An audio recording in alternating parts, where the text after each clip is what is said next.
Well, good afternoon, TVCC, and welcome to day 2 of our 3-day series of the Presidential Open Mic Forums. Once again, my name is Rod Burris, just in case any of y'all didn't meet me yesterday. And so I will be doing my best today to moderate the activities today and ask the questions. Thank you for the smile, Caroline, appreciate it. Speaking of, which leads me to a good point.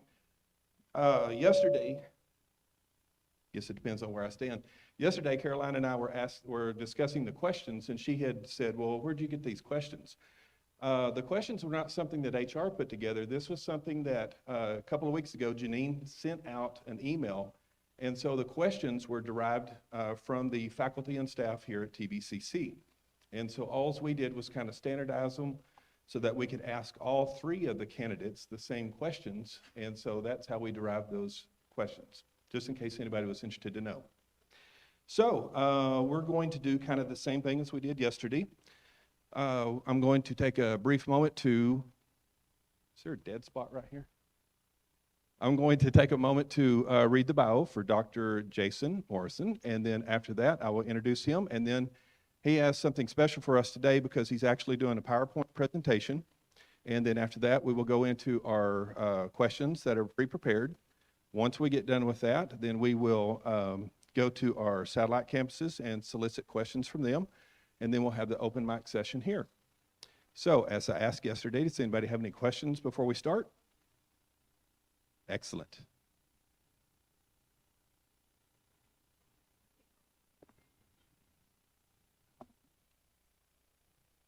Here we go. Dr. Jason Morrison is currently the Chancellor of Southern Arkansas University Tech, or SAU Tech, in Camden, Arkansas. He has held this position since January of 2017. SAU Tech is part of the Southern Arkansas University system in Magnolia.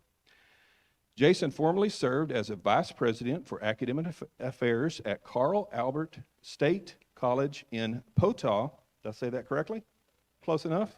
Poteau, Oklahoma, before coming to SAU Tech. Originally from Benton, Arkansas, he graduated from Henderson State University with a degree in political science before completing degrees from Arkansas State University in 1997, 1999, and 2003. Jason has earned degrees in political science, community college teaching, and a doctorate of education and educational leadership. During his first 6 months at SAU, Jason added religion courses, a scholarship program, a community college and student choir, a new course scheduling process, and a new degree focused in partnership with Southern Arkansas University. He also added a development and alumni relations department while consolidating many other college departments to ensure efficiency. He promoted the college at over 20 speaking engagements, held bi-monthly meetings with students during lunch, conducted a campus cleanup with volunteers, and worked with local electric cooperatives to install a solar farm. During the 5 years that Jason has been leading SAU Tech, he has been instrumental in dramatically changing the landscape of the college. He created a new workforce board to present the aerospace defense industry the college serves and restructured workforce training to increase the institution's ability to provide customized training in advanced manufacturing. Other initiatives creating a culture of trust among staff and faculty by connecting with them in person and through shared decision-making processes.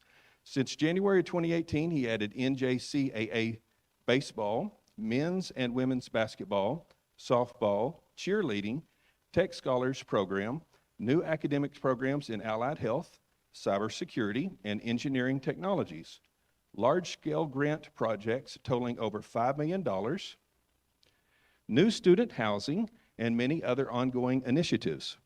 The men's basketball team played in the NJCAA National Championship Tournament 2 times in the last 3 years since the program started. Jason also increased the number of transfer agreements for college programs by 300%. Jason currently serves as a board member of the Greater Camden Area Chamber of Commerce, the Kachita Partnership for Economic Development, and the Golden Triangle Economic Development Council. He recently completed an assignment by Arkansas Governor Asa Hutchinson as a Mobility Advisory Council member. During the time, Jason has filled the role of Chancellor, The college successfully went through reaccreditation, and he also serves as a peer reviewer for the Higher Learning Commission. Jason sees every new challenge as an opportunity to put the college students first and grow the capacity of the institution to serve the community. When asked how he accomplished so much in 5 years, he always points to his staff and their willingness to work together and do whatever is necessary to support students. As a leader, he expects more of himself than anyone else and leads by example by giving of his personal wealth and time. He has raised more money in his role as chancellor than any other chancellor since the college was started in 1968. Jason personally solicited donations to build the college's new baseball field. It is a common sight at SAU Tech to see Jason in his work boots, helping the college physical plant with the latest campus projects. Jason is married to Stephanie of Pocahontas, Arkansas. Stephanie is the college's cheer coach and teaches criminal justice classes as an adjunct instructor and maintains a respiratory therapy license. They have one beautiful and unique little girl named Brennan Lynn. So if you would do me a favor and give a TVC warm welcome to Dr. Jason Morrison. Get up.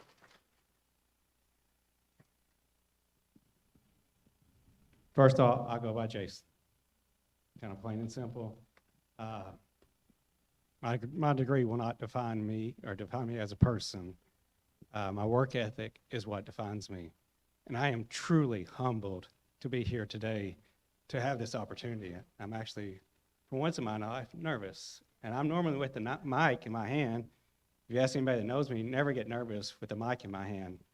As I commonly host events in Camden, be it July 4th Festival, you name it, MC in different events. So I'm actually nervous today because this really means a lot to me to be here. But before I get started, let's introduce some important people. Stephanie, Brennan, stand up.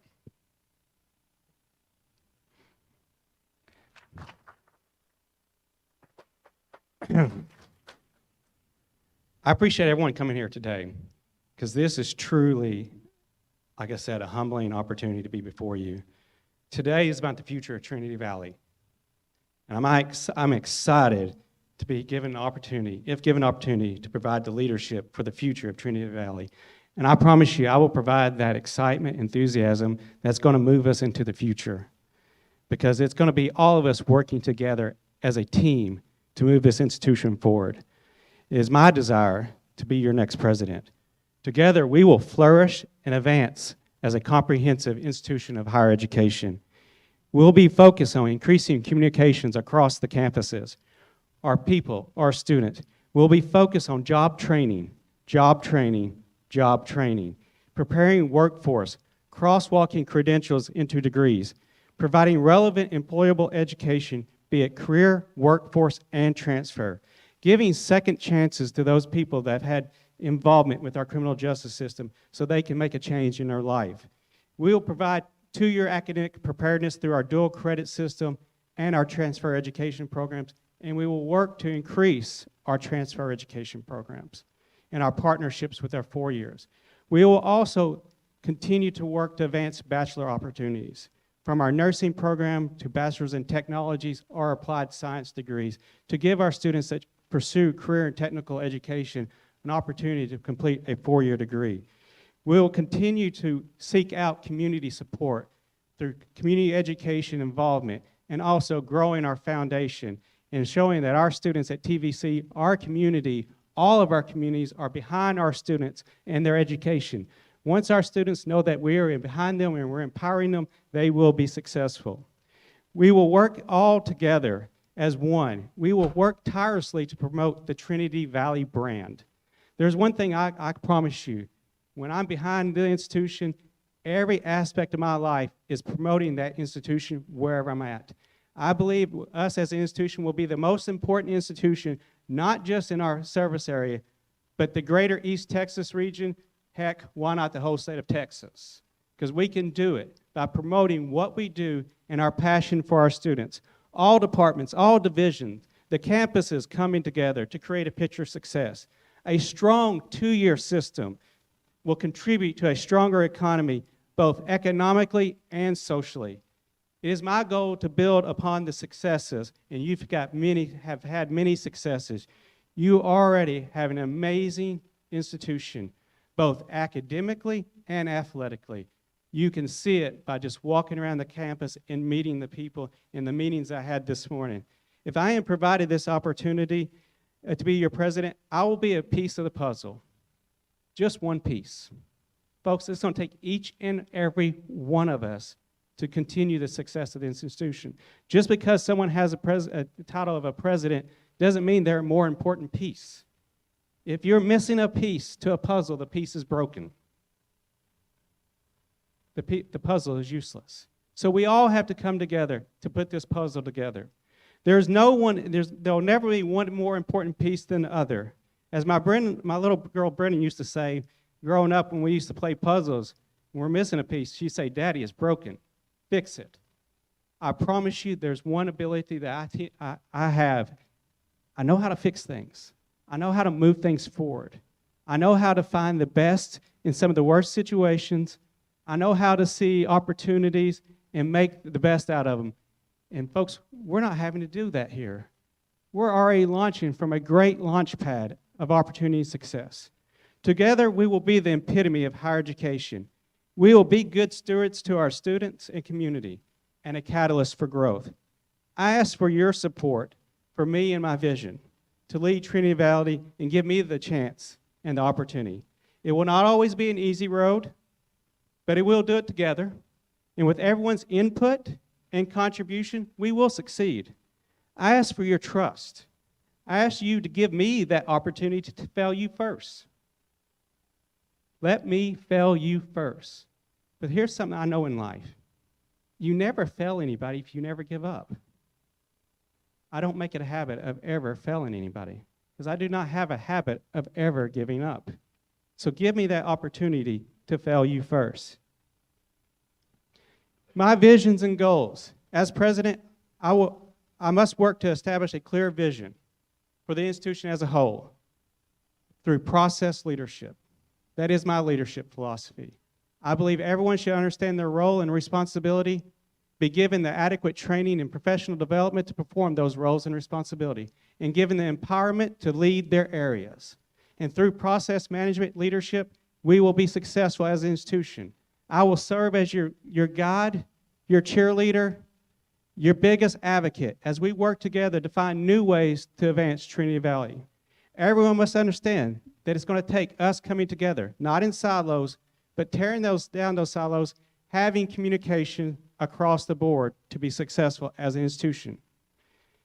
How can we do this? By advancing opportunities of our current students through retention and degree completion, increasing certifications, using certifications and certificates as milestones toward degree completion, looking to advance our AAs and AAS degrees beyond what we're currently doing in new degree opportunity areas.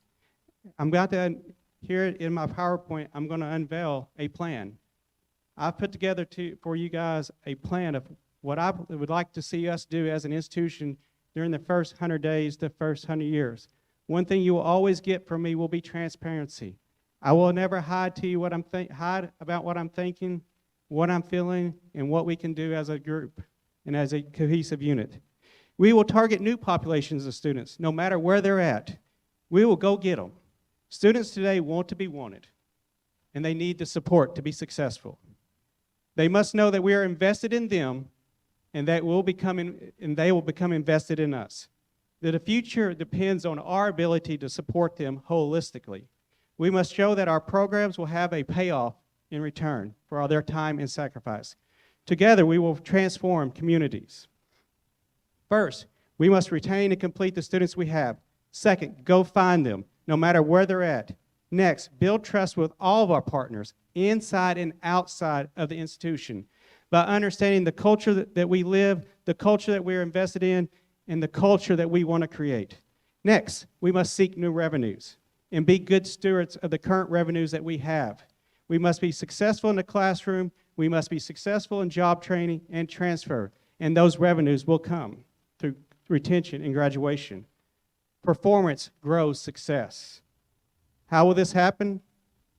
Well, I'm going to show you my plan, folks, because I want you to know if you give me this opportunity, we're going to have a clear vision. We're going to talk together as a unit. We're going to bounce ideas off one another, and we're going to come up with the best ideas that's going to lead Trinity Valley forward. We're going to be focused on we're going to be focused, we're going to be goal-oriented, and we're going to have a purpose. How are we going to do this? It's about people. I saw this the other day by Ray Moore. The new key performance indicators in our society should be about our people. Keep people interested. Keep people informed. Keep people involved. Keep people inspired.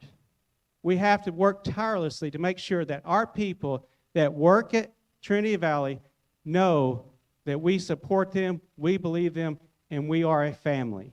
And that we're going to help them progress through their career, we're going to support them, and we're going to be willing to listen and empower their ideas. So what am I going to do during the first 100 days, the first year? I'm going to get to know everyone. I'm going to come hang out in your office. I want to see how you do things, be it financial aid, recruitment, enrollment. If you don't mind, faculty, I'd like to come by your classroom. I would just like to sit and listen and see what you do, the work, the tireless effort that you put in your classes day in and day out. So if you'll allow me and invite me, I would love to come to each and every one of your places. No matter what campus it is, what location, I want to be there because I want to see how you do things and I want to get to know you better. We're going to do this with our community. We're going to hold town halls, be it the civic clubs, at the local schools, you name it. We're going to hold town halls to know what the people want in our service area. We want the people to know how we are spending their taxpayer dollars in educating the future workforce. We're going to meet with local officials, state officials, federal officials. No matter who it is, we're going to build a relationship. We're going to show the importance of Trinity Valley is to our area. Going to meet with the board members. I want to learn about each board member. I want to learn their interests. I want to learn their preferred method of communication. And that's also key for our people. As we soar into the future, we're going to create a survey. This will be very immediate. I want to send out a survey to all of our people. I want to hear your top 3 ideas. I don't care how crazy they are. I want to hear your top 3 ideas. I'm going to try to implement some of them. Because I want to know what you've always thought Trinity Valley could do if given opportunity for your voice to be heard. So we're going to send a survey out. But also, most importantly, I want to know how you want me to communicate with you. Because the one thing that we have to always work to do is work on our communication.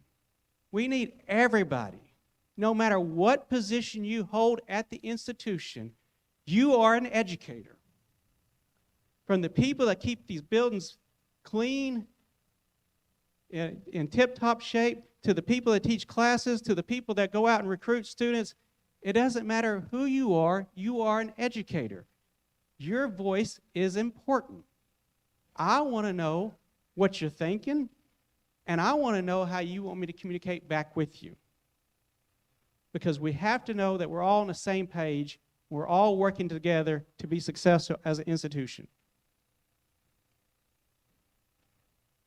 We're going to make sure we have the appropriate groups and organizations on campus to provide feedback. I know you got faculty senate, I know you got curriculum committee, I know you have different organizations. We talked this morning about an associate vice president's council. We're going to make sure we have the right organizations to create a flow of feedback and information, of concerns, of wishes. It's going to be about people. People, people, people. One cardinal nation working together to ensure we're doing everything we can do to be successful. I plan to start, because I already do it now, a weekly talk show. where we bring in faculty, we bring in staff, and we talk about what you do. We talk about the next initiative at Trinity Valley. We talk about what's going on in your area. So we can communicate not only to our campus, but also to our communities, to the communities that we serve. I'll let everybody else come up with the name of it. Redbird Report, Redbird Tweets, whatever you want to. But we're going to come up with a weekly show in order to promote what we're doing here at Trinity Valley. We want everyone to be following what Trinity Valley is doing and how they're changing the landscape of education. Enrollment, enrollment, enrollment. One of the first things that I plan, if given opportunity, is to create an enrollment task force. Faculty members, recruiting office, director of recruiting, program leaders, we need to know what's going on with enrollment. I've seen the numbers. We've had some declines. We need to find out where those students are going. First, we've got to find out who those students are. We need to dig into the data and create a profile of where are those students that we're missing that a few years ago, when there was 1,800 more of them, where are they now? So we need to create a task force that their focus would be defining who that student is and new avenues in reaching that student population. Are they going somewhere else? If so, why? Do we have the right programs? We need to make sure we review our programs to ensure they're up to date. They're providing the training that's needed. They're meeting the curriculum requirements that are needed. So we need to review those to make sure where we can stop any type of hemorrhaging in enrollment.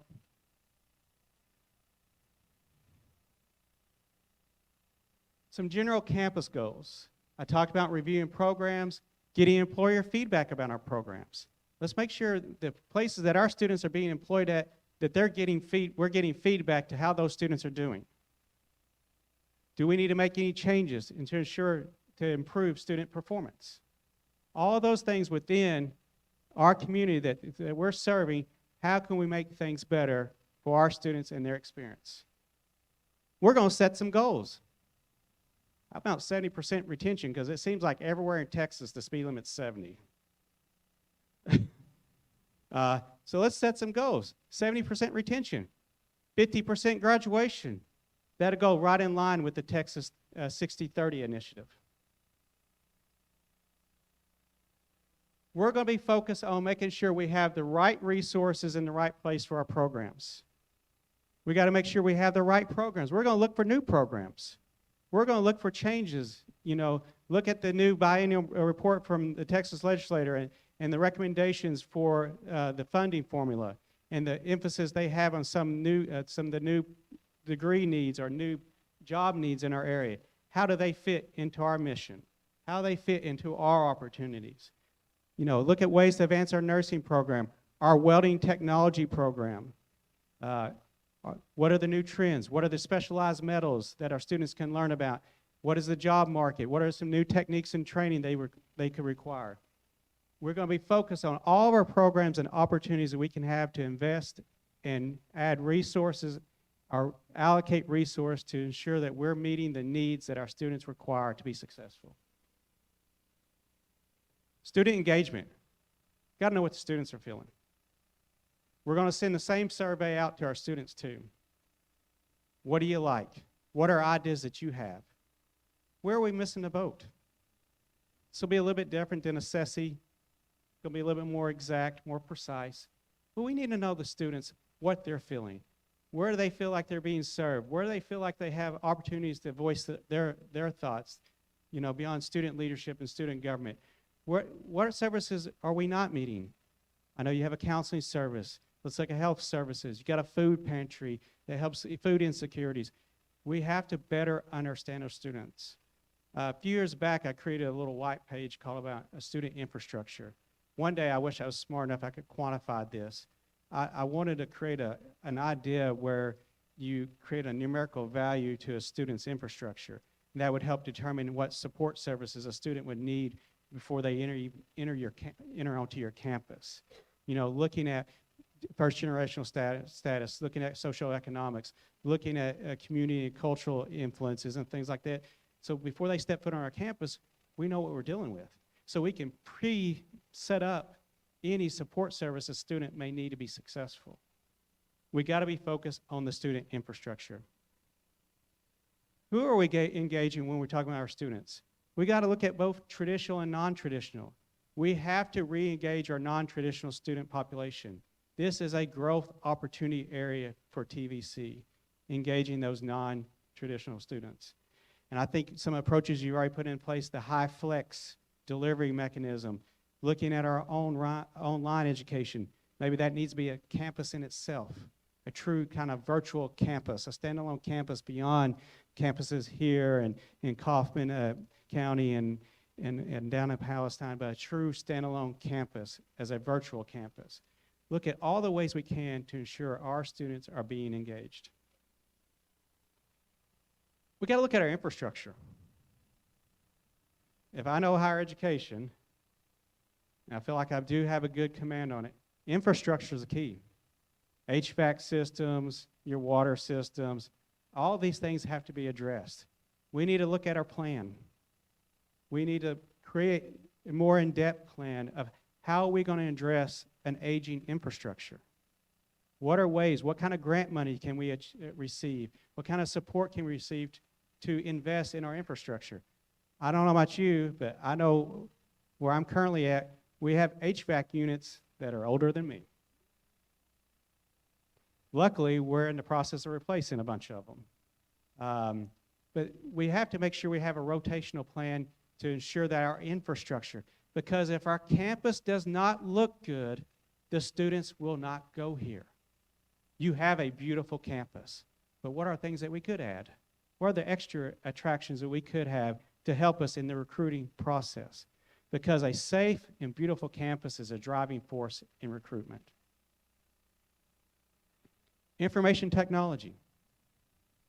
We got to make sure the data we have is good, because you cannot make good decisions without ensuring your data is good. So we got to look at our information technology and our institutional effectiveness. We got to make sure that our mechanism, I know you're going through a transition now to colleague, but as we go through that process, we got to make sure data in is good in order to have the good data out. Because we cannot make long-term decisions without understanding, is our data reliable and valid? So we're going to create a data task force to look at all the things that we have, from software to programs. What is our utilization rate? Do we have duplication? Are there areas to streamline? Hey, does it integrate with colleague? Because we need to make sure that it integrates with our student information system to ensure that we have a seamless transition in our data. Fundraising and athletics. I promise you, a good portion of my time is going to be in fundraising. It's extremely important for community colleges to get into fundraising business, because our students need our support in reducing the cost and lowering the cost of education. I will work tirelessly to build relationships and partnerships to ensure that we can meet the needs of our students through fundraising, through scholarship programs. I would like to start a presidential leadership program, and this becomes the best of the best. Our top academic honor students going through an interview process to be selected in a presidential leadership program, where they will be provided extra leadership training, extra opportunities to learn about how higher education works and how important it is to have institutions of higher education in your community, learn from community leaders, get involved through community service engagement. I would love, because we started this at SAU Tech, and I'm going to be honest, I stole it from another school. I would love for that presidential leadership group to start a special needs carnival for area special needs kids.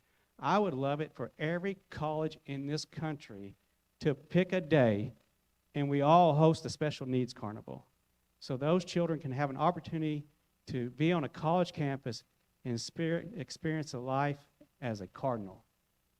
So I would love to be able to start within that first year a presidential leadership group. And how do we do that? We get community to support it. We get community to support assistance in scholarship.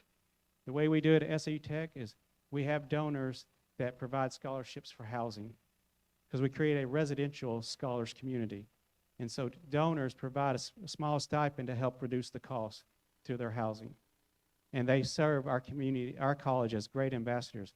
We can do the same thing here, and we can also do something for our community by giving an opportunity to a population of students that sometimes just get overlooked, and they need a special day for themselves. Athletics. We already know your successes. I've seen the banners. I've seen the trophies. We're going to continue those successes. We're going to look at long-term goals. Do you have the resources you need to continue and maintain success? We also will look at new programs, potentially baseball, potentially a wrestling program. We'll do our analysis. We'll look at how many students can be brought in, look at funding mechanism for those. But before we do any of that, we're going to make sure the programs that we have are successful. I get all the time asked in my current position, what are you going to add next? Because we have 4 programs. We're staying in 4 programs because I plan to win rings in all 4 of those programs. I don't want a bunch of programs and we're just competitive. Who likes being competitive? Who wants to win? I like winning. So we'll make sure before we do any advancement in athletics, do we have the appropriate resources in place for the programs that we have, and do we have success? I know the success you already have in your areas, but we're going to continue to make sure we continue that tradition. A championship culture is for all students. Students like to be at a place that's a place of winners. That's why I'm a big believer in, I was telling a group earlier today, you walk into my office, you'll notice something. Lots of pictures of Brennan.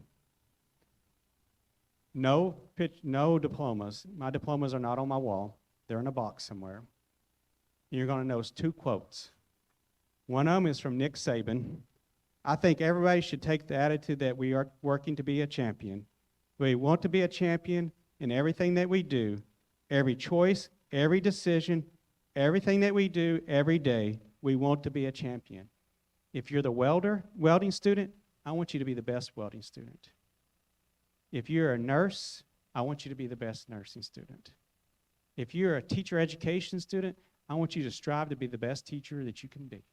I want everybody that walks down the halls to hold their head high and say, I'm a champion because I go to Trinity Valley. And that's a championship culture. Here are some ideas, folks. Like I said, I don't ever shy away from some ideas. If you were asked me today, what programs would I look at to start at Trinity Valley? I'm going to tell you, let's look at ways we advance our welding education. Let's look at an aviation program. Let's look at a sonogram program, dental hygiene or dental assisting, respiratory therapy, engineering technology, quality control, adding an autism certificate to our teacher education program, and let's look at our construction sciences, because I know there's a great need in our construction world right now. Let's look at our animal sciences. How are there ways we can advance in animal sciences? What about veterinary tech? A vet tech program. What about dependency support and counseling? Let's look at areas that we can serve our community but provide an education that students are interested in. These would just be some of the programs I would say let's put on our list. Let's get groups together. Let's have these discussions. You know, as I was telling the group today, you tell me what program you want to go with. Go talk to your colleagues. Talk to the community. Well, I'll be talking to the community, but you tell me what you think will fit and is going to be successful.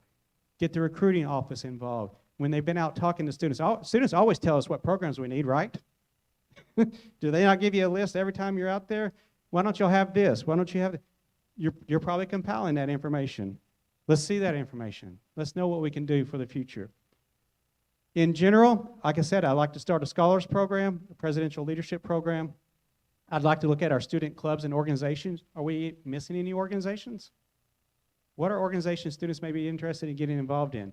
What about our veteran students? I've already met several members of the faculty and staff that are veterans.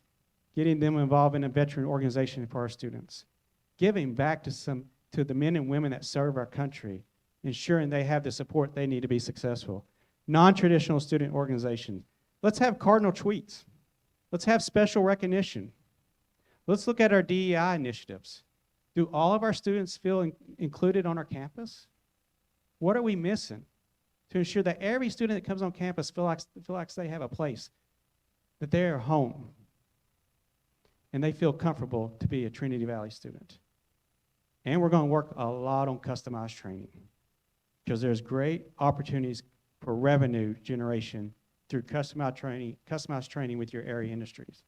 Something that I skipped over that I don't want to skip over, I talked a lot about this morning, something, if you give me the opportunity, I definitely plan to put in action, is succession training.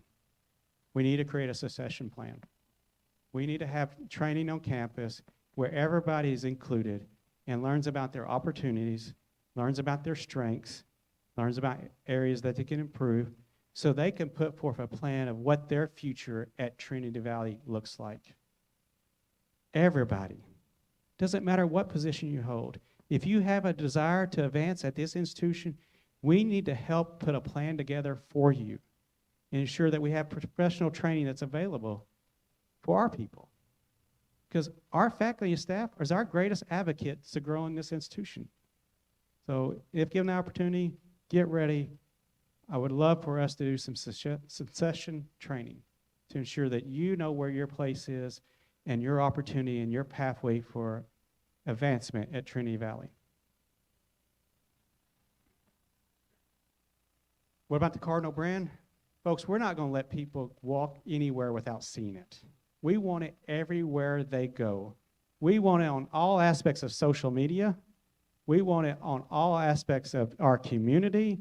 We want it on the windows of buildings. We want everybody to know when you drive into this area, you're entering into the Cardinal country, and you're going to suffer an L when you leave. How do we do this? We got to continue to be a presence. We got to volunteer. We got to be a part of that community. We got to be someone they rely on. If they need information, they need to come to us. We need to be their source of expertise. We need to make sure we're approachable. Obviously, I'm approachable. I'm only 5'5", so I'm not intimidating anyone. We have to be approachable. We have to be genuine and humble. I know sometimes I can play the part of not necessarily being humble because I'm promoting the school tirelessly, and I'm rather kind of cocky about promoting the school because I believe in what we're doing. But really humble at the core, that having the opportunity to be the vision setter for this institution to make sure that we are here 20 years from now, 30 years from now. Be motivated and hungry. One thing I can promise you, if given an opportunity, I have a motor. It never stops. I am 24/7 thinking about ways to move the institution forward. Waking up in the middle of the night, come up with plans, as I did last night at 2 o'clock, jotting down some notes for myself. Been doing so for, I think, the last month. Always looking for ways to move something forward. But we all have to have a motor. We all have to be motivated for success. We all have to be motivated in pushing each other, and encouraging each other, and also praising each other when we reach those milestones. If you care about your people, they will always be your best leaders. They will always be your best advocates and your best promoters. They are your family. I want to join your family.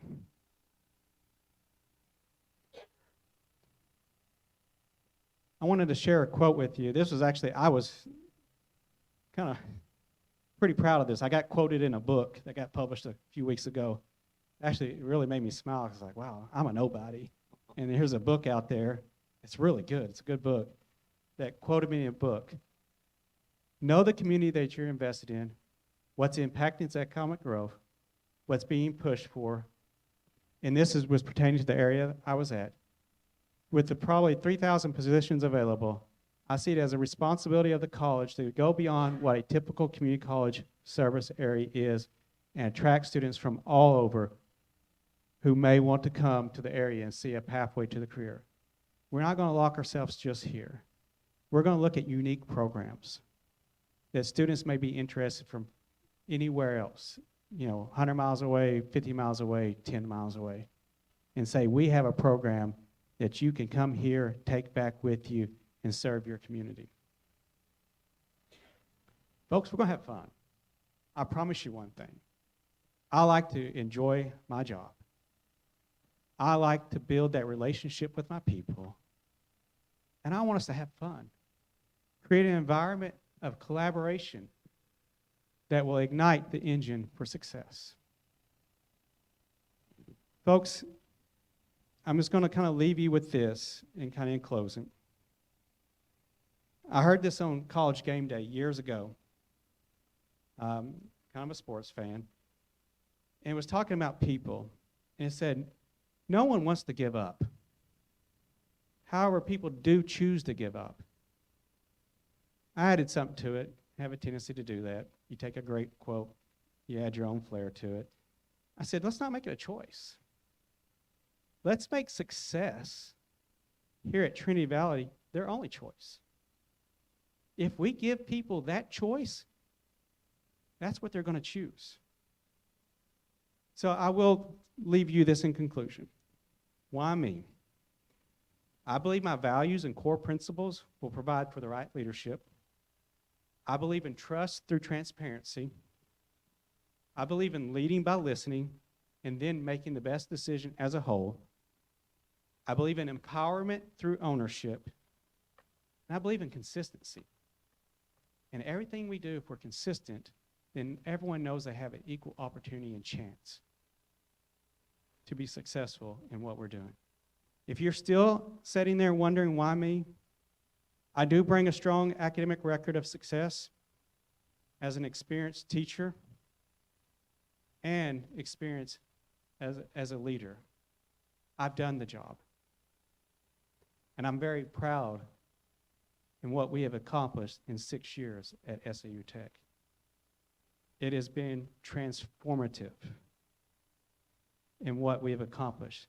And folks, all I did was unleash people, gave them the opportunity, gave them the empowerment, gave them ownership in what they did, gave them freedom and to have ideas.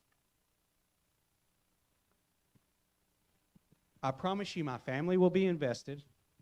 We will roll up our sleeves. My wife still has a softball dugout she's got to finish painting before February 6th. Just to remind you, babe. She got the home dugout painted, but she still has to get the visiting dugout painted. We will roll up our sleeves. You don't just get me. You get Stephanie. You get little bits. And we promise to advocate and work for this institution and this community. We'll create a focus. We'll create our goals together. And we'll create our purpose in educating the students of tomorrow. I've always shown that that I'm available to assist in any problem or issue. I will give of my abilities and experience at any time, any place, and will assist in finding not only answers, but actually implementing the solutions. Most of all, I do believe I excel at generating collaboration, getting others to be the catalyst of the ideas and change, and having the ownership through debate and discussions. I promise you we will generate enthusiasm and passion and pride in the Cardinal Nation. I will advocate for this institution at every moment. And if you're still sitting there, which I can't believe by now that you're still doing this, but if you're still sitting there asking why me, it's not about me, folks. It's never been about me. It's about you and my passion I have to help you succeed. I appreciate, and like I said, this may be one of the most nervous moments I've ever been in my life, which means that's probably pretty important to me because I'm usually pretty good. I just want to be a part of your family. And I want to be a part of helping this institution move into the future and be the epitome of all of Texas. And now I'll take some questions.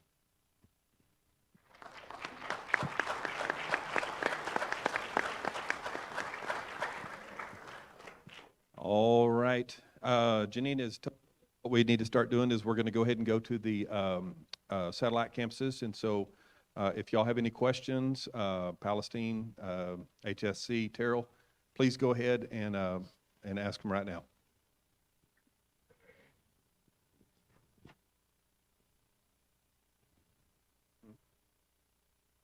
Yeah. Palestine has a question. Go ahead, please. If you were chosen as the next TVCC college president, what are your plans and goals for the satellite campuses, specifically Palestine? I don't know if you were able to read through, because I knew I didn't have enough time to go through every aspect of the PowerPoint. I hope you could be able to see some of the PowerPoint and read through. I would like to hold a retreat at each campus.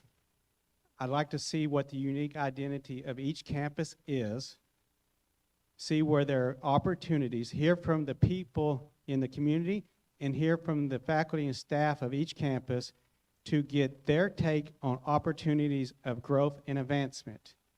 And then then we kind of create, all this is going to come together in one master plan, folks. We got to see what each area is looking to do and what opportunities they have, and we then fold this into a larger kind of retreat style environment when we start that next cycle of the master plan. So the first thing I'm going to come do is I'm going to come hang out with you. I want to see what's going on. I want to meet the people. I want to meet the students. I want to meet the community. I want to meet the local leadership. I want to see what's going on in your area, and then we're going to sit down, because you don't need me just to tell you what to do. I need you to show me what you want to do. And then we're going to find ways to ensure the resources are in place to advance the initiatives that advance the Palestine campus.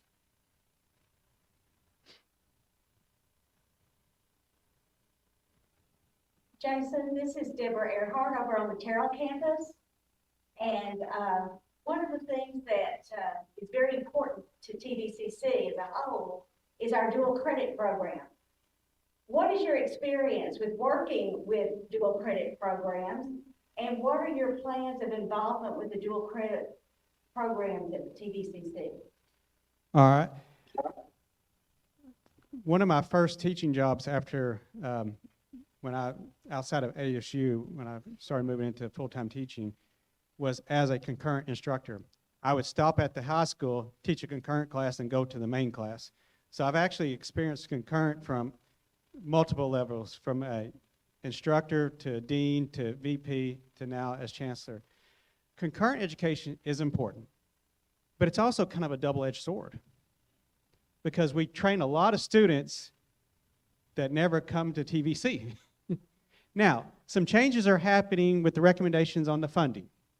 As all of you are well aware of the legislature's recommendation back in September last year about looking at funding and funding mechanisms for concurrent education, and also funding mechanisms for at-risk concurrent students. That will alleviate some of the stress when the enrollment population, you're teetering about almost 50-50 now. But okay, what about those students? We'll start with that. Are those students matriculating to TVC? If not, why not? We were having the director of recruiting and I were having a little bit of discussion today. What are they doing? Where are they going? What about the students that are not eligible for concurrent? Are we hitting those student populations? So we got to make sure that we build a strong enough brand and identity of those students that if they haven't completed a degree during their high school education, we need to be their absolutely only choice to finish that degree. And I see there's probably some opportunities there to better that relationship with concurrent education. We're going to work with our counselors. Counselors are a dominant influence in that concurrent education. We're going to work with our counselors, build that relationship that we are the first choice when it comes to education. My dissertation, although 20 years old now, was over how high school counselors advise students to the community college. Thing is, it's not changed in 20 years. It really has not changed. So we need to look at concurrent education, find ways to improve our matriculation from their school to TVC, look at the students that are not eligible for concurrent education, and also continue to look at how the funding formula recommendation changes will impact us, which should be in a very positive way for concurrent education. But it's going to be about relationships with those students. They got to enjoy the product that they are getting, the education they're getting, the service they're getting, the support they're getting, and then they'll more likely matriculate into TVC if we have the right receiving type programs.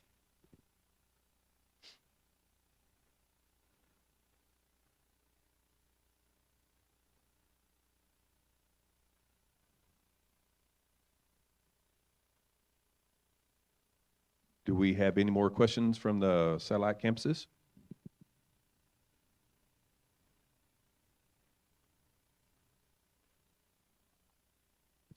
Well, then that means that we will go ahead and open it up for the open mic portion. If y'all would like to come up here and ask Dr. Morrison any questions, please feel free to do so. We talked today.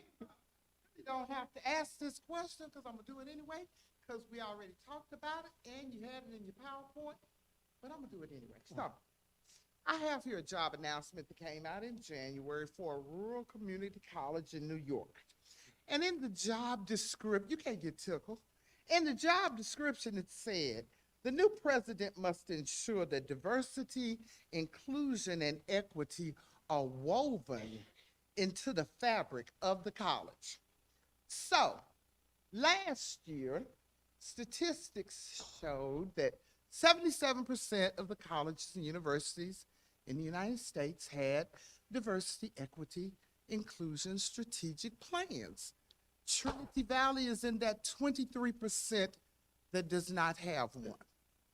My question to you is, would you be amenable to exploring the need and instituting or implementing a DEI strategic plan?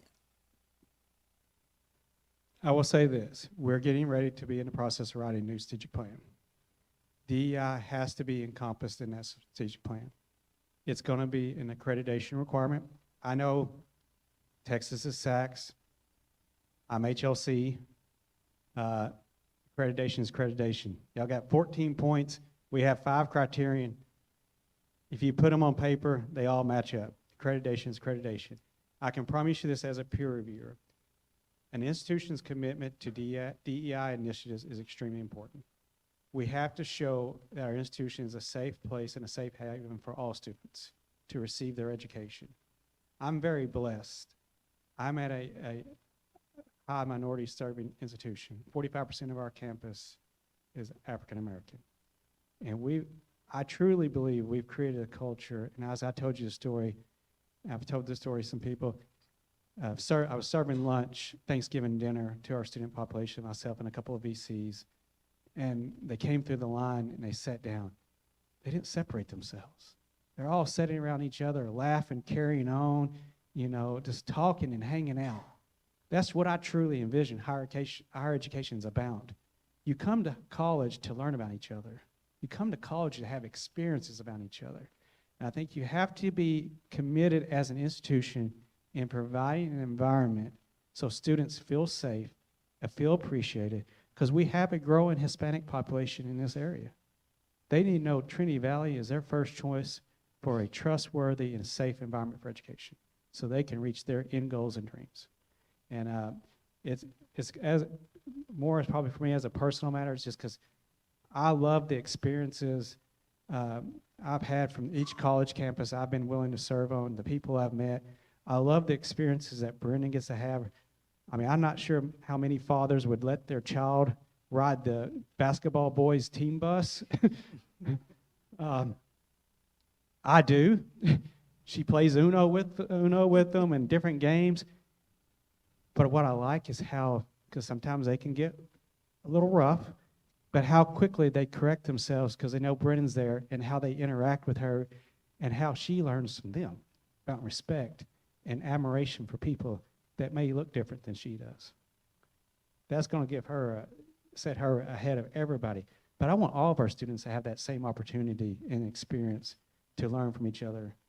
Because, folks, times are crazy. We're going to have just each other to depend on to be successful. Thank you. Yeah.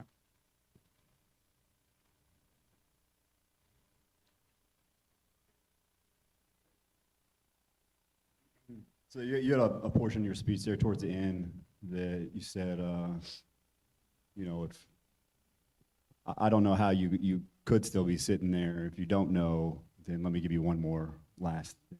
Well, I did know. I was already on board. So a lot of the things that you said about education in general, the tireless effort that we all see from so many departments here all of the time, especially in housing, especially in admissions, you know, coaching is a beast of its own. So much tireless effort. I like the champion attitude aspect. I'll speak for Vontae because he can't be here, but that's how we approach our young people is we want you to be a champion in class. We want you to be a champion human being. We want you to be a champion at cheerleading. My question to you is, how do we eliminate roadblocks and bottlenecks? Because it seems like we end up having to go a lot of times with plan C, because plan A got blocked, then plan B got blocked. So we end up being on plan C too often. Well, without knowing what the plans are and, I mean, it's kind of, I don't know. I tend to look at this way. I look at the situation, and I don't always look for the easiest path, you know. Oh, we can get it done this way, the easiest way. Now, sometimes it leads to that because maybe we got some construction renovations and stuff like this, and this is the only pathway we have and stuff like that. I like to weigh the options and get the feedback from people.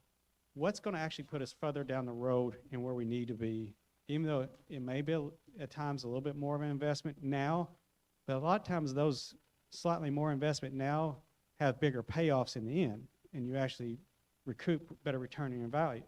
I mean, you can do something quick fixes, and you're doing a quick fix. Trust me, I got a couple of those projects right now on campus where we did a quick fix because that's all we had.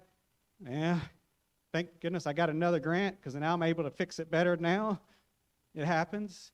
But I guess it'd be, I don't want to not answer your question, but I think it'd be hard for me to know without kind of knowing a exact kind of detail. But I'll tell you this, I don't judge any decisions in the past. I don't make any critical analysis of people's decisions that people make.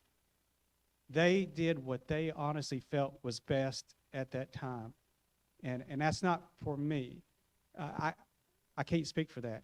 All I can speak for is when I'm confronted with a situation, I will do my best to have a complete understanding of it, talk with the executive cabinet, vet people, find out, you know, make sure that we have all the ideas out there, you know, and then make the decision, hopefully as a group. Now, if it goes bad, it's my fault, 100%. That's one thing, you know, when I want to do when we go through succession training and things like that for people is to understand that as you have goals and desires and you move up, I want you to have an understanding of sometimes it's a lonely positions. Sometimes they can be lonely, and I want people to understand it before they get into that and stuff like that. But I promise you, I've been there, I've done that. I have no problem taking responsibility, you know, because ultimately any mistake that happens at Trinity Valley falls on me. Either I didn't communicate something, I didn't train someone well enough, I didn't empower somebody well enough, I didn't give them the development well enough, I didn't advise them well enough, I didn't catch them before they made the mistake soon enough. Whatever it is, it ultimately falls on me. And so far in life, I've been able to, no problem, I can handle it. Because somebody has to. I mean, somebody has to. I guess I glut for punishment, I don't know. But I want you to know that I will take seriously everything But at the end of the day, everybody has to understand too, sometimes decisions get made. And a lot of times with decisions, there's winners and losers.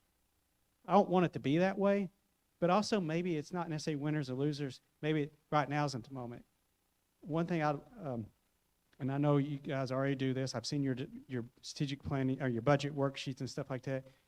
When you're making budgets and everybody has requests, and you're prioritizing those requests, and you're showing how it's going to be a return on investment, how it's going to advance what you're doing, create more opportunities, et cetera, et cetera. Well, not all those sometimes can be funded. But maybe it's something that you can't do this year, but you can do next year, you know? Or, hey, we're not really in a position to do that this year or next year, but as we continue to progress the institution, it really fits into year 3 and year 4. But I think if I tell you that and communicate that with you, it takes it a little bit easier, doesn't it? Say,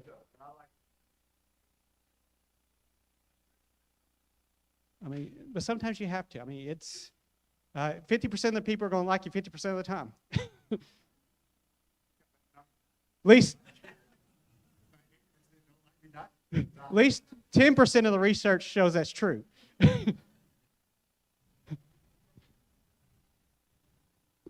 It's the same way with my wife. 50% of the time, she likes me.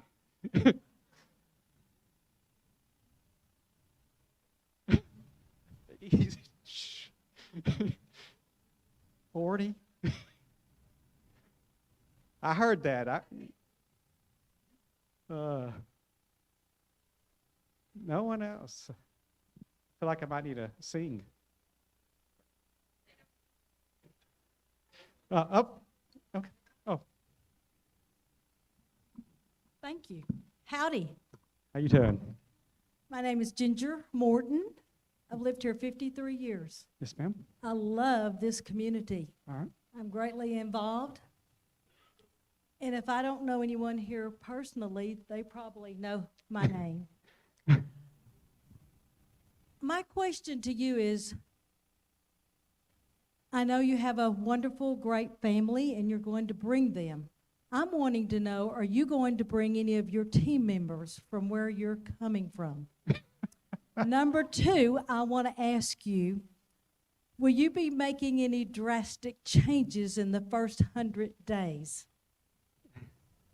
Well, I don't necessarily I can pin myself into that because I need to see. And that's going to come out when visiting with people. Is there somebody in particular you want me to bring? If you need that to make you successful here in Henderson County, that'll be all right with me. I didn't know if you had someone in particular in name or something, but no, I mean, no, I don't. Here's Seriously. the thing. Yeah, let me be serious. I've seen it happen. Have I made tough decisions like that? Yes, I have. I'll be straight. When I took my current position and I went through the interview process, and having conversation, I knew I was going to have to make a change somewhere. The research said it. I did that day 3.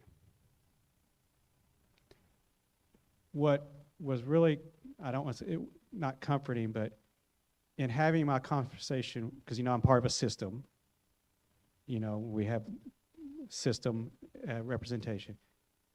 That was on their list too. So the change I made was already something that was being noted, that was probably going to happen.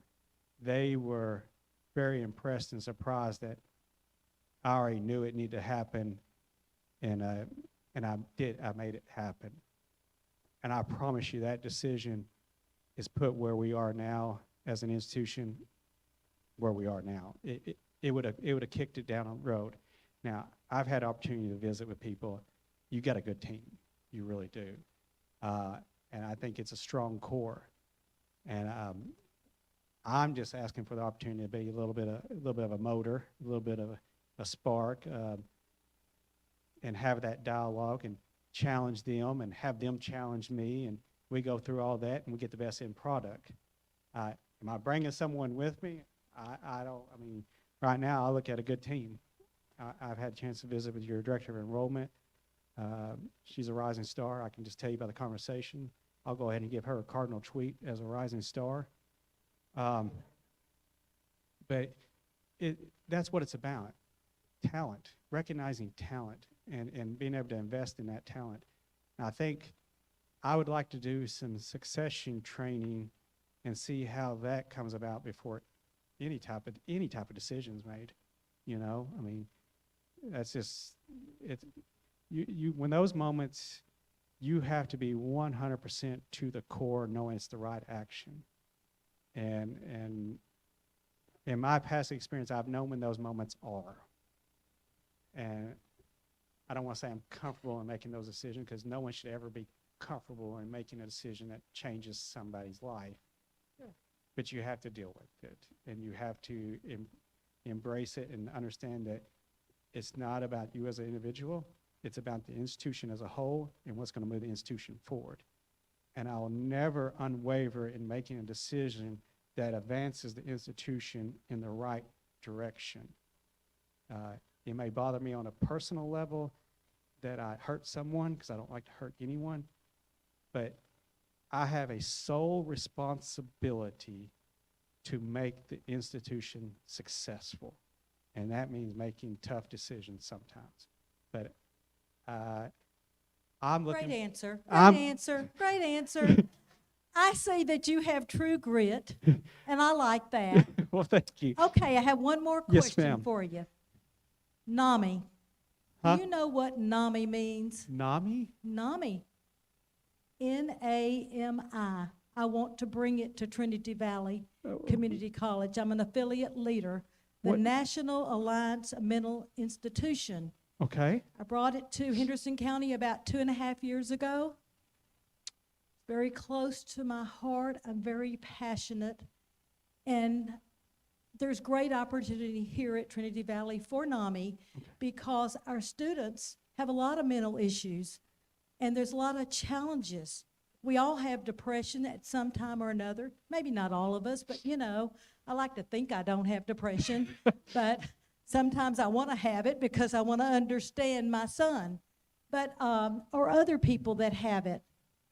And I want you to remember NAMI. NAMI, okay.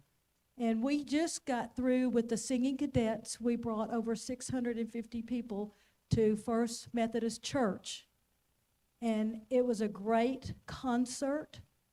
I would like to see Trinity Valley come back and use this auditorium and have it filled and bring worthwhile events like entertainment for the community outside in the front like we used to. I know COVID has done a number on all of us, but now we're ready to soar, and we need somebody that has that true grit, and someone will understand the community. And I'm looking at you, if you do get this position, I'm looking at you helping me with NAMI, Okay. because NAMI needs to be on this campus. I promise to sit down with you, give an opportunity, and learn more. I do have a mental health background. I worked my way through college as a patient care person, a residential assistant at a mental health facility. I can actually restrain anybody in a nonviolent physical way. But I did work while I was in Sometimes we need to do that. but I do have an understanding of the mental health issue, and obviously in my current role as a chancellor, I'm very well aware of any mental health situations we have on our campus, and I'm going to give kudos to my wife. I remember a night, I think we received a phone call at 2:30. We had a student that was kind of just not in a good way. She went out there and sat with that student from about 2:30 to 4:30 in the morning, just sat in her car and just talked with her, because she just wasn't in a good way. And I just wanted someone to talk to. I think mental health is going to be an increasing issue, an extremely important issue on college campuses, and we need to start heading it off, because, I mean, I've seen it over the years throughout my roles. It's students just are having difficult time in learning how to deal with situations. And we have to have more education and more knowledge and more understanding of what they're going through. And a lot of time it's just having someone to talk to. And maybe we could address some of these mental health issues on campus by creating more peer mentorships or in relationships like that where students have someone they can go to and visit with. Getting the community involved, as that's one thing on the Presidential Leadership Scholars Program. When a community member sponsors a student, I want that community member to build a relationship with that student. I want them to check up on them and say, hey, how you doing? Oh, by the way, here's a gift card to get you something to eat tonight, or something like that, where they're invested with that student and understanding that student through their time at Trinity Valley. Right, that's what NAMI does. And NAMI started in 1979 by two mothers at the kitchen table. They had children that had mental health challenges. And so they started this organization, and it is a grassroots, NAMI, National Alliance of Mental Illness, in the world. And their home office is in Austin, Texas, and they have, the Texas office, and I'm part of that affiliation. But anyway, I'll be visiting with you, I'm sure. Oh, yes, ma'am. Thank you. Yes, sir. Good afternoon. My name is Jason Engler, and I know some people cringe when they just heard that name. But anyway, I'm a non-conventional returning student. Okay. I started at TVCC back in 2017, and I'm also a veteran. You mentioned that you want to recruit veterans to come here, so I have to be an advocate for my fellow veterans. So what would you do as far as when you want to recruit non-conventional students and veterans? What would you do to justify bringing them here?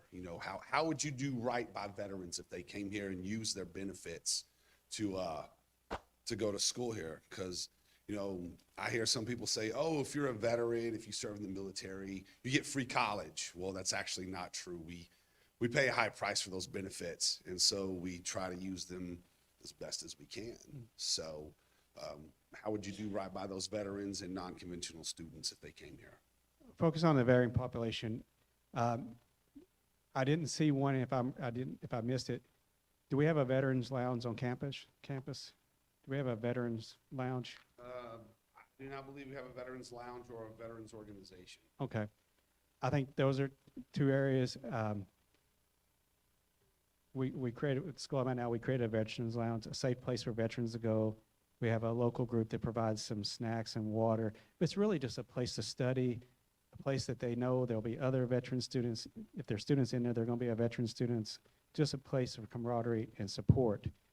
But we have to make sure financial aid is accurately trained on how to implement the resources that the GI Bill and other financial benefits that are received by the military. We've got to make sure we have the right training to utilize those benefits. But we got to realize we got to say thank you to our veterans. I'm a child of a veteran. 20 years, 3 tours of Vietnam. Greatly impacted my life. He's gone now. Having that veterans lounge is important to me because he was so important to me. And those people, I don't think I got the best sometimes because what happened, and I missed out on some things. I don't want our men and women that serve our military to go through that. I want them to know they come to school here. By God, we love you. We appreciate what you did for us, and you're going to get an education. Thank you.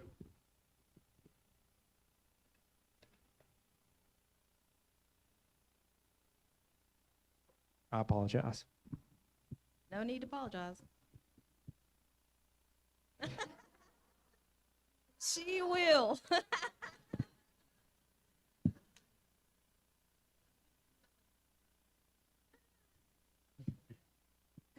All right, my 40%.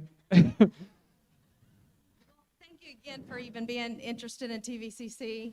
I'm super excited, and I've actually liked what you said. In fact, I had a couple different questions, but you've answered them pretty much.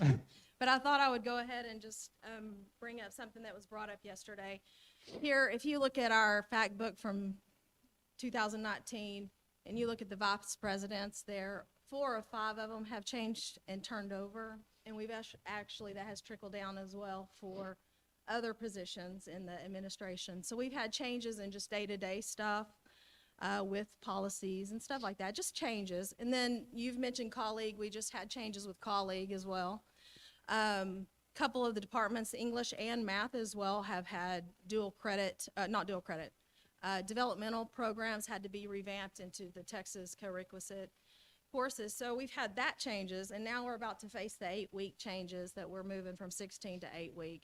So unfortunately, something like all those changes, of course, can cause some, in my opinion, speaking for only me, some, instability, some, even on an individual level, sometimes we can have some insecurity and job insecurity, stuff like that.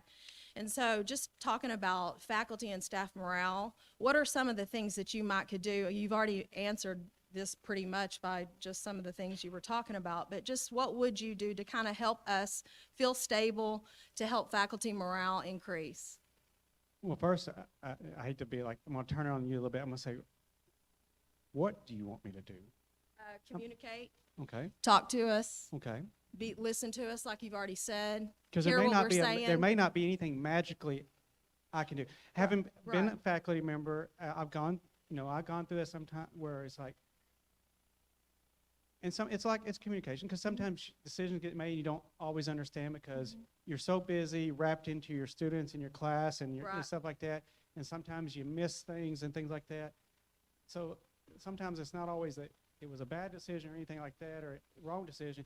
It's gotta tell you, and hopefully we can create a mechanism of transmission of, when I visit with the cabinet and we talk about things that are going on, we got to get the information out there. We got to share that information. We got to have, through the faculty senate and the curriculum committee and other committees that the faculty have an active role in, can, give feedback and opportunity to what's going on and stuff. Yeah, I know we did the same the Dana Foundation. We use some of their. Yeah, but for the that's co-requisite. Texas they had That was initiatives tough. they had to do, so. I mean, that was tough, a transition and Yeah. a lot of work, and sometimes you can feel fatigue. Mhm. But always know, faculty are kind of the heartbeat of an institution. They provide the expertise, knowledge, content, expertise for our students to reach their dreams. Now, everybody plays a role in that. Without the recruiting office putting students in, without the housing office making students have a place to live, everybody plays a role in it. So no one part's better than the other part or more important. But we do know the faculty serve a primary important role as the content experts in advancing knowledge and education.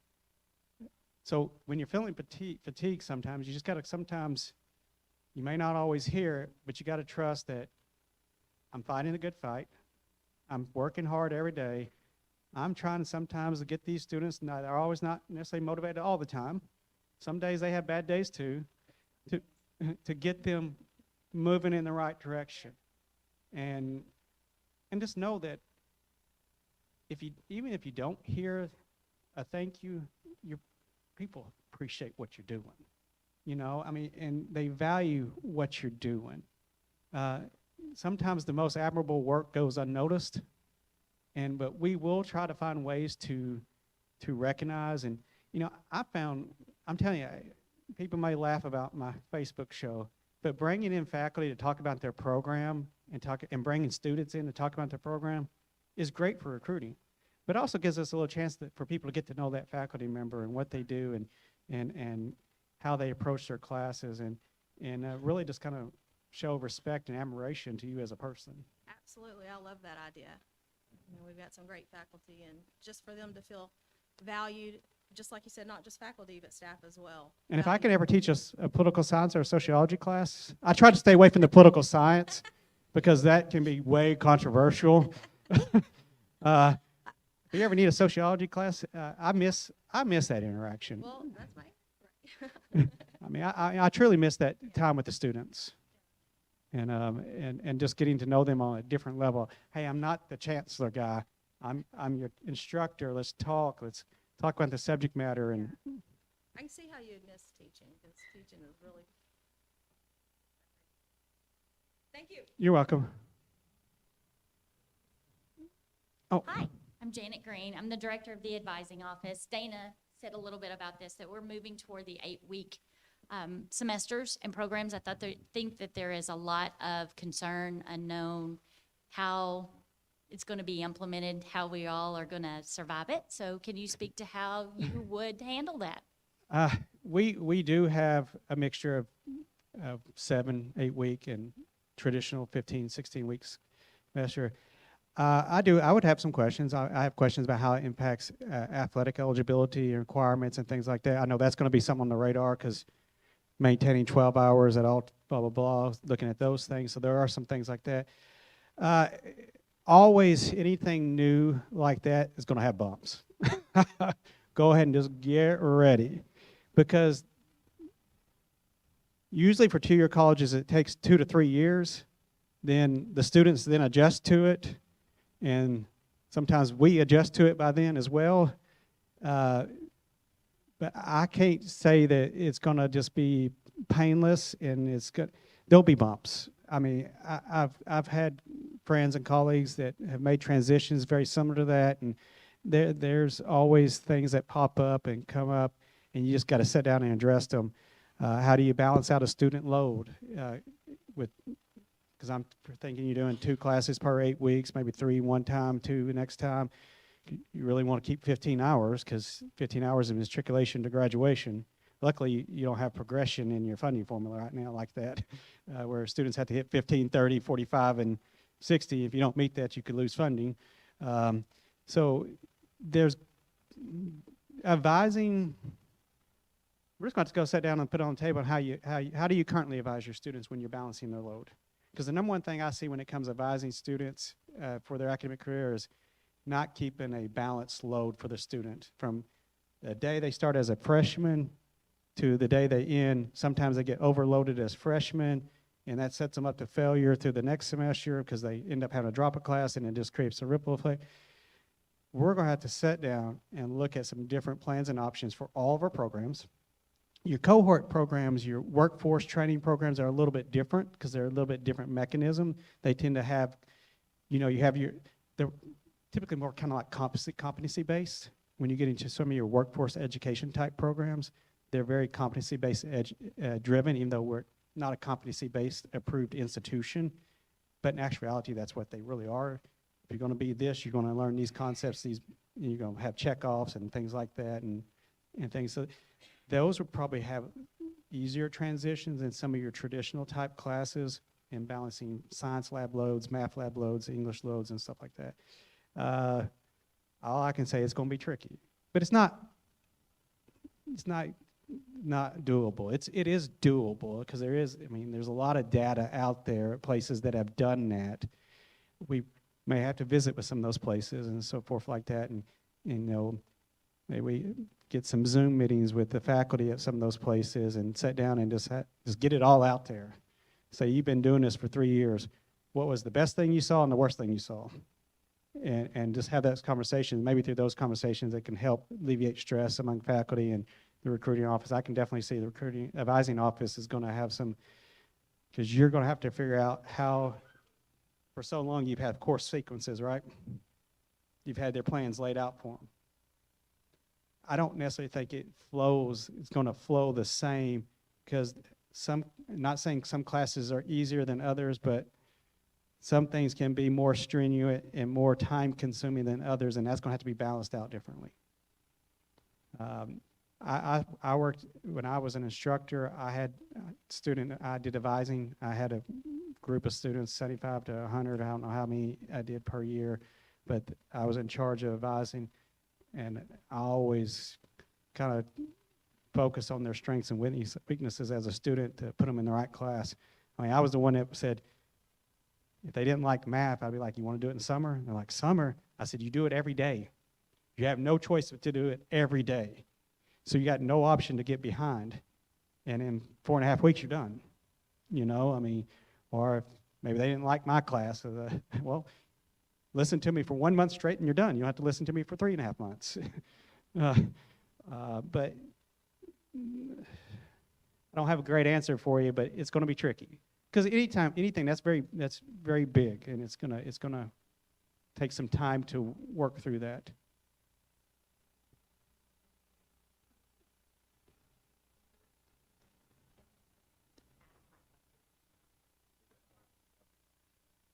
You already touched on this a little bit earlier with making sure, from the athletic standpoint, making sure that the current programs have what they need before moving forward into new programs. I heard you also talking about your wife painting the dugout. She's going to get along great with our softball program because they're painting the building, they're seeding the grass. You better get a fencing. ladder for her, Oh, though. man, our softball program's doing all the stuff that you just described. But besides that, which you touched on earlier, what would your short-term and long-term goals be for the athletic program overall? Well, I want to get a chance to get to know the coaches and kind of sit down with the athletic director and look at, I mean, obviously the successes are posted everywhere. I mean, that's easy to see. Look at where there's opportunities, you know, is there areas that we need to improve on, work on, you know, making sure we're always putting our best foot forward when we go somewhere and we travel somewhere. You know, not only do we want to win and beat them, but we want to be very nice and respectful when we beat them, because it just drives it in worse. That you're so courteous after winning.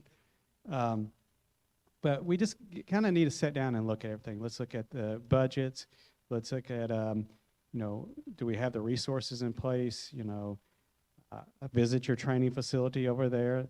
It's a nice facility and so forth for the training. And you know, we know all the work that goes behind the scene to be successful. Any playing surface, court, floor, there's a lot of work that a lot of people don't realize that goes into play.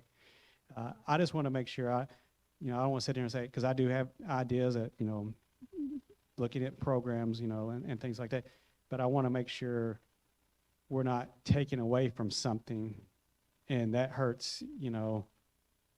I like jewelry. I didn't wear mine today, but I like jewelry. And I say that a little bit facetious, but I really do. I like the feeling of winning. I like kids when they win. I like their smiles when they win. I like the community when they win, because they really get behind the school and throw in some support when you're winning and you have success. I don't want to do anything in life mediocre. And I don't want anybody around me just doing something mediocre. So I don't want to take away when we can be the best at this, this, and this, and this, and this, and this, and this, and this, just to have this. And that's why the rush of athletics and you're in athletics, you know Arkansas has been through a rush. And I might have mentioned when I took the job and I told my colleagues in the state of Arkansas I was starting athletics, they all told me to not do it. They said, you need to slow down. You're just only 2 weeks on the job. And I remember telling the governor, he and I was talking about, and he was all for it. We were at an event. I said, I'm going to win championships. And he laughed and told my wife, he's kind of cocky, isn't he? And I said, and here we are with 3 region championships in 3 years of eligibility, you know? I mean, and I remember seeing the governor a few weeks ago, and he just said, yeah, you said you were going to do it. But, I mean, that's the thing is I want us to make sure we are fully invested in what we're doing. And that goes not only for your area in athletics, but for our programs. You just don't start programs to start programs. You got to make sure there's a plan of action. You have to make sure, all right, let's say we receive a grant for a program. That grant may cover for 3 years. What's our plan of action after those 3 years? You know, how's that program going to be sustainable? Can it be a self-sufficient type of academy where it funds itself to maintain itself? You know, we got to do those things, put in place. Because we have a responsibility to be good stewards to our service areas' taxpayer dollars. All right, my friend's up. I'm back. So real quick, because I know that we're like on a timeline and all sorts of stuff, but as you have said, you are coming from a very successful college. We're doing okay. We got lots of room for improvement. Okay, we're pretty successful ourselves. We're kind of proud. Why do you want to come here? Why do I want to come here? Why would I not want to come here? This is when I saw this come a look at it, and I took a while before I submitted my information. I really sat down. I prayed about it. Talked to my family, you know, and I said, it's got to be about fit. Obviously, I hold the position now. So for me to make a move, I have to feel like it's a fit, that I can do something to make something better, continue something, to improve on something. And I got to feel that it's going to be comfortable for me. And that it's the community, from what I've seen, looks like an awesome place to raise my family. I mean, a lot of times people in my position don't have young family. That's the most important thing that little girl right there is the most important thing in my world. I want to make sure she has a great place to blossom and grow and mature, because I'm not doing this to her again. I'm not going to make a decision to uproot her again, because I have a responsibility to my family to give them stability. I see this as the pinnacle of my career. You know, I'm older than I look. I mean, I'm sure y'all have done the math. I'm older than I look. Before COVID, I looked a lot younger.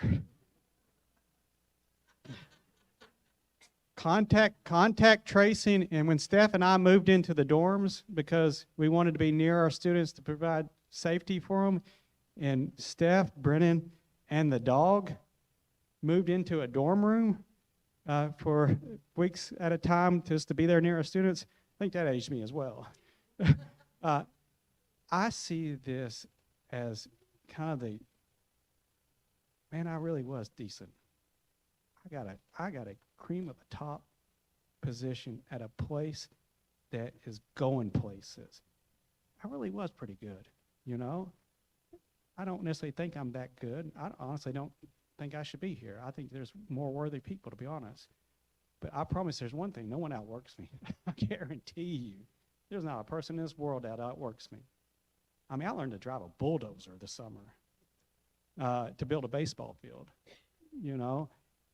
I'm willing to work no matter what type of work it is, but I really see this as, boom, I reached the pinnacle of my profession to be at one of the top schools, and they think I'm worthy enough to help them get better and always continue to improve and work harder and get stronger and grow and be successful.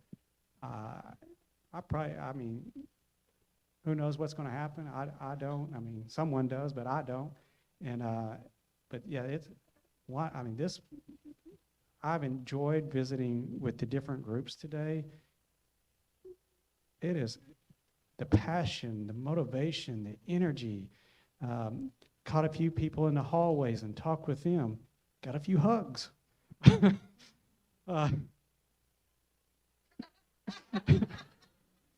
I might need one afterwards. Okay. But you seem like such a great family. And I want to be somewhere where people care about each other, have each other's back. We're striving together. You know, it's not always going to be perfect. There's going to be some downtimes. It's just how life is. But we don't turn on each other. We turn to each other. We don't turn on each other, but we turn to each other to find ways to move us forward and so forth. But this would truly be a blessing. Me as a professional, higher education professional, and I would truly walk behind that curtain and be like, I made it. I did it.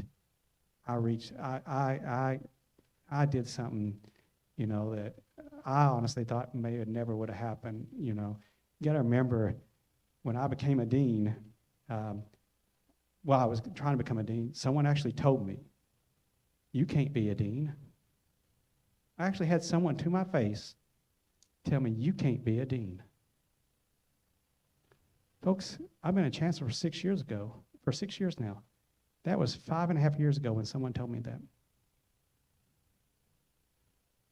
I don't let people tell me I can't do something, but I always had doubt that I can't do something. But I use that as motivation. So it would be my honor and my privilege having an opportunity to be your guys' vision setter, your guys' motor, your guys' biggest cheerleader out there selling your brand. You know, if you want to put me on a stunt, put me in a stunt. I only weigh 150. I've seen some of your guys, they can pick up 150.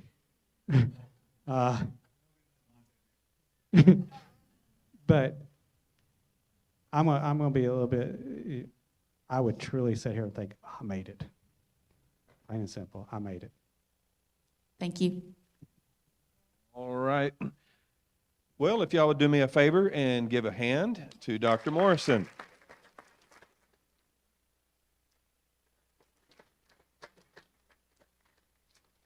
Just as a last parting thought, as y'all are exiting, we do have the little survey cards with the little code on there. They are right in the back around that little desk. And so if y'all would do us a favor and please fill those out, because I guarantee you we are reading them and that information will be provided to the board. So if y'all would do that. Also, later on this evening, Janine will be sending out the email to all TVCC staff and faculty to make sure that y'all receive that link for the survey so that y'all can provide y'all's opinion. I think that's about all I have. Thank y'all for coming, and we will see y'all tomorrow, same bat time, same bat channel.